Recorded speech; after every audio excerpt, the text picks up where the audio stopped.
yes, my hashtag signs travel with me wherever I go. Instagal, I am with Cynthia Sanchez, and she is Insta famous. Yes, I am.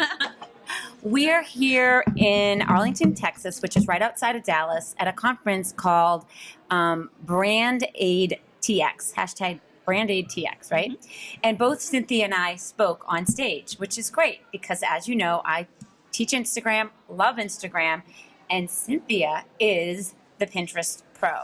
And I'm really excited to have her here with me today to talk with you about the similarities and the differences of Instagram and Pinterest. Because I don't know about you, but this is a question I get asked all the time is, why should I be on Instagram and how is it different than Pinterest? So I'd love for you to give your take on the differences so that people can understand which one to use for their business. Yeah. For me, it's like difference of night and day, and I'm sure for you too, because we both understand the platforms really well.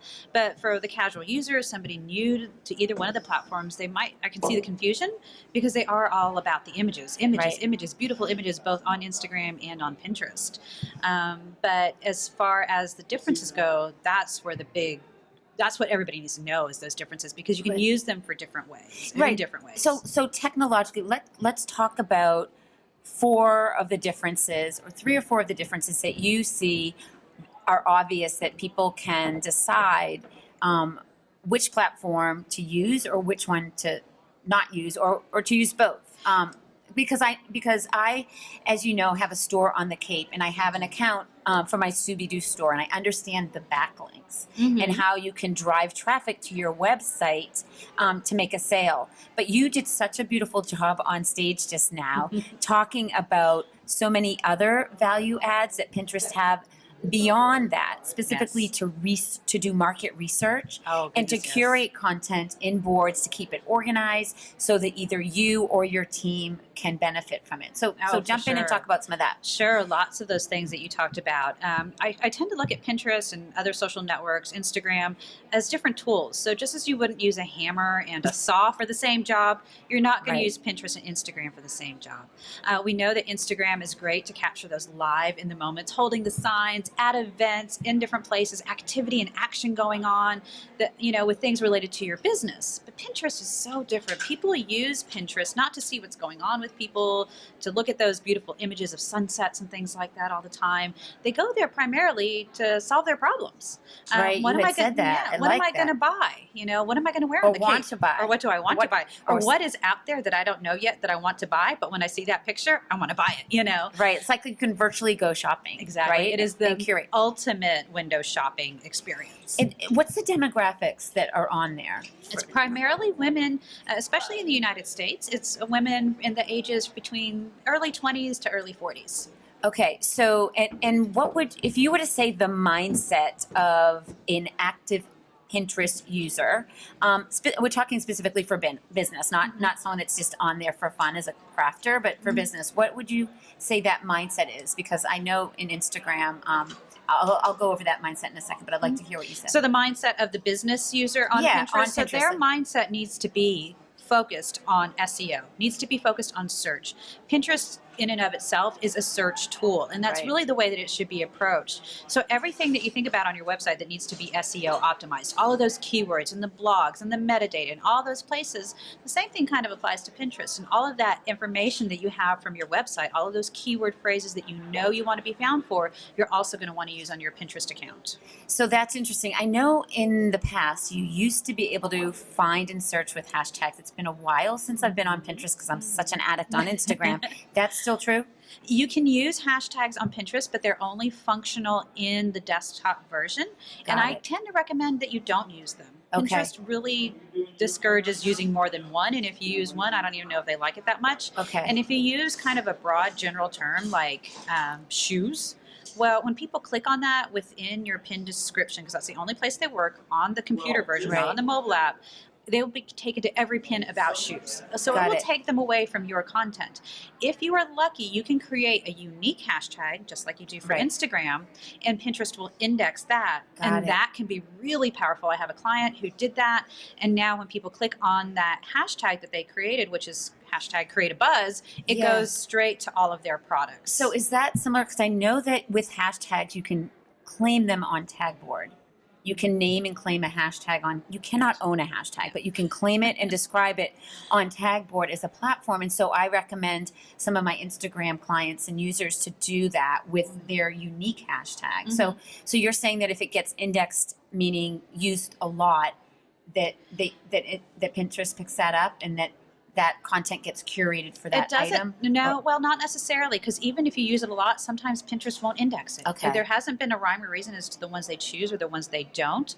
And another thing is when you find that unique hashtag, let's say for mine, it's oh so Pinteresting. I do Right. that hashtag a lot. It's a good- Yeah. And then when they click on that, it will not only bring up the pins that I have pinned with that hashtag, it'll bring up all the other pins that have oh so Pinteresting somewhere in the description. Gotcha. So it's not as specific as you would find on, Instagram or on Twitter. So for the mindset, yes. So what else besides the SEO for search? You also want to keep in mind why people are using Pinterest and what they want to know about as far as your business goes. What would be helpful for them? You want to make sure you're creating your account and doing everything that you are doing on Pinterest with them in mind. Right. You're creating your account for them as a resource for them, not for yourself, not to advertise yourself, to promote what it is that you've got. You're creating it as a resource for them, and the accounts that do that are the ones that do the best on Pinterest. Okay, so there's this extreme parallel there to Instagram, which is I always teach and say that you should always think about giving value to the followers that you attract to your account in every single post. So you can do that visually. You can do that from a photo or a video or clearly in the description of the post. But it's about what value can you give others to attract them to your account. So- Now, and on Pinterest, that would be what value is connected to that image. So on Pinterest, they're going to click through that image and go back to your website. So that's where you can put the blog post, you can put your infographic, you can put your products, you can put whatever it is that you have to share. That's great. Yeah. Yeah. So so I talk about the standards on Instagram, and there's no reason in my mind that you should ever upload a blurry photo, especially when you can take 103 seconds on your iPhone, right? Yeah. So people say to me, Sue, what are the standards on Instagram? And I say I have really high standards for all my photos because I can use third-party apps. You can edit them within Instagram or within a third-party app. There's no reason to do that. So, and when I talk about Pinterest, and when I used to teach Pinterest back in the day, it was always like you want people to experience a gallery-esque feeling. So when they're going, there's something really special and delightful, and that draws you in, that wants you to keep searching and looking. And the ones that stand out the most clearly are the ones that are more artistic and creative. And I know that that's very much a similarity with Instagram. Do you have any tips to say how to enhance your Pinterest post? Yeah, when it comes to Pinterest, they do need to have a good clear image, but they don't need to be that high, professional image at all. But what's really most important is that they are descriptive of what they link to. A lot of times that's where we get into text overlays. So in the presentation I just gave, I gave an example of showing a bunch of red tomatoes. Tomatoes, I like that. And if I saw a picture of tomatoes on Pinterest, what What does is that it? mean? Right. Or even on Instagram Right. or on, on Are Twitter, you wherever. cooking? Are you gardening? Exactly. Right. What's it all Yeah. about? But when I added a little bit of text to that image, shift Gave it context. or the orientation of Yeah. the image, it was about how to choose tomatoes at a farmer's market. So that answers people's questions. It lets them know what that Right. image is all about, what's in it for them. If they read this article, if they click through, Right. they're going to know how to choose tomatoes. Right. So the text overlay is great on Instagram as well on Pinterest. And that's a clear example of such that. So I'd like to talk about some of the functionalities because someone asked you as a question in your presentation, how do I use Pinterest on my phone? And you're like, are you on an iPhone? All you do is download the app. And so let's talk about the difference between the app and the desktop, because the same is true for Instagram as well. Yeah, well, fortunately with Pinterest, you can use Pinterest fully on both the app and on the desktop version. On both, devices, you can really, really use it. I know on Instagram it's kind of limited. But on you the just said desktop that you just version. said the hashtags weren't you can use the hashtag. Yeah, that's the only thing. big difference. Okay, so that's it. Yeah, there's, sometimes a process where on the desktop version you will have like a little gear wheel. On the mobile app, it may be at the bottom, or you have to get to another part of your profile.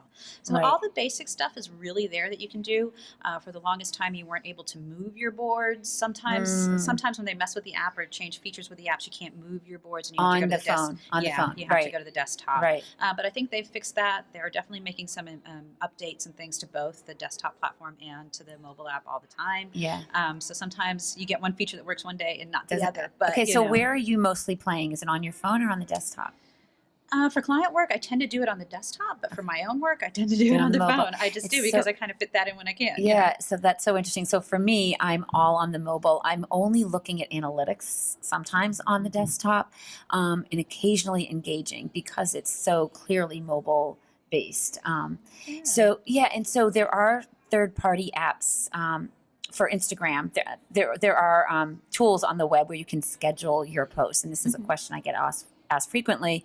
There's Leadergram. I use Schedulegram to upload your photos to plan when to post them out. Is there anything like that on Pinterest, like a timing release? Yeah, my favorite tool to use for that is Tailwind.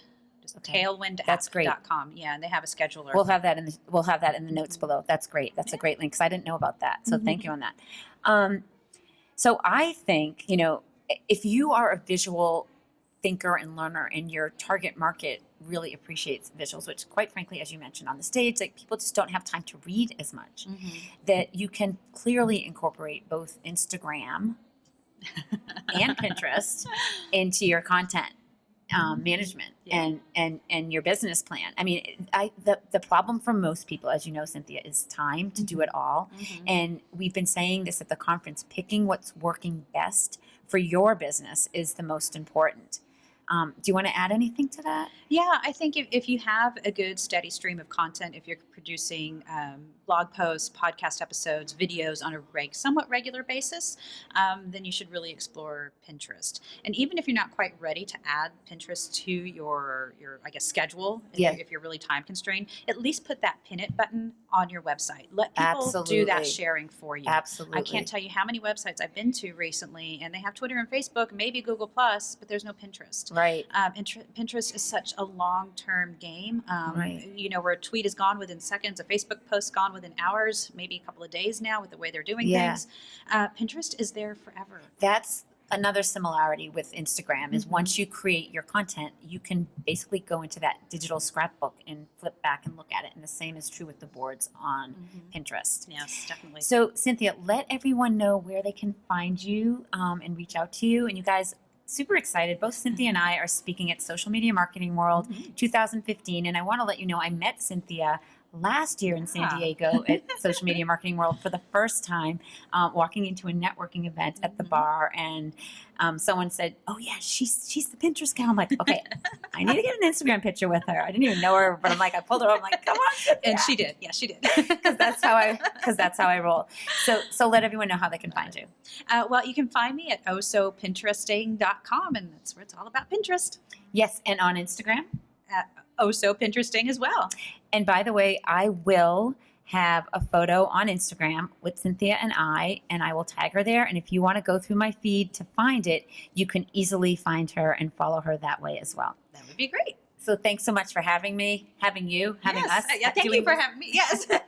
Usually I say that to other people that interview me, but I interviewed you. Yes, It's together. It's collaborative. It's all about collaboration. All right, this is how we rock it out at the end. You ready? The other hand. Okay, this one. Okay, we're signing off.